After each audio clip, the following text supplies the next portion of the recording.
Watching the Highlight Zone with WANE 15 Sports Director Glenn Marini. Local sports coverage you can count on. In 49 states, it's just basketball, but this, my friends, this is the great state of Indiana. Sectionals tipping off on Tuesday night. You win, you play again on Friday, you lose. Hey, it's back to the drawing board. Now, in honor of the Hoosier State's hardwood history, we got a mini highlight zone to get the ball rolling as Josh Ayan joins us now with more. Josh. Well, Glenn, last season it was one of the top sectional games we saw all across the 260. WANE edging Southside by just 1 point, 57-56 in the sectional semifinals. Generals, of course, marching on to a regional title and a trip to the 4A semi-state round. Will this year's rematch live up to last year's hype? WANE coming in as the two-time defending SAC champs, facing Southside of the 4A sectional at Homestead. And early on, this one a close game. It's Javon Irby with 2 of his 14 as Southside eventually tied this game up at 16 midway through the second. Generals, though, answering right back as Javon Lewis Jr. dials from deep. Pretty big day from him. A little bit more on him later. Meantime, second half, WANE soaring above the rim, including Chase Barnes. Put that poster in the loo. Meanwhile, how about Kalen Williams-Thomas with a windmill jam himself? And WANE is up by 20 after 3, but no, the Generals not done quite yet as Lewis, the 5'9" senior, able to cap off a 30-piece with that jam. Lewis and the Generals marching on to the sectional semifinal round with a 74-48 win. It feels good just to advance and survive. It's not over. Our goal is to state, so we just take it as this momentum and going into state run. We came out.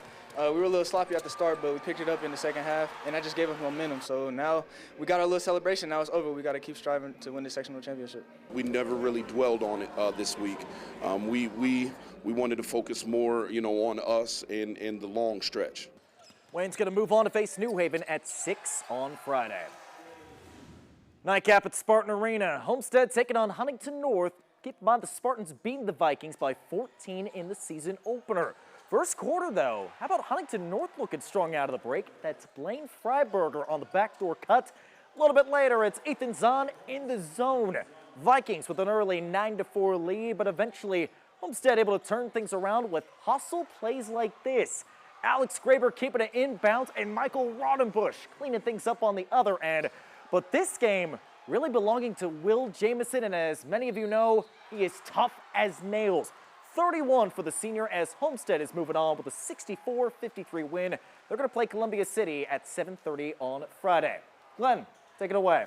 All right, sticking with 4A up at the Big Blue Pit. Snyder facing East Noble. Third quarter is where we pick it up. And we pick it up with Snyder in transition. Trell Hogue, one of those fabulous freshmen for the Snyder Panthers, gets the bucket. Snyder up by 9.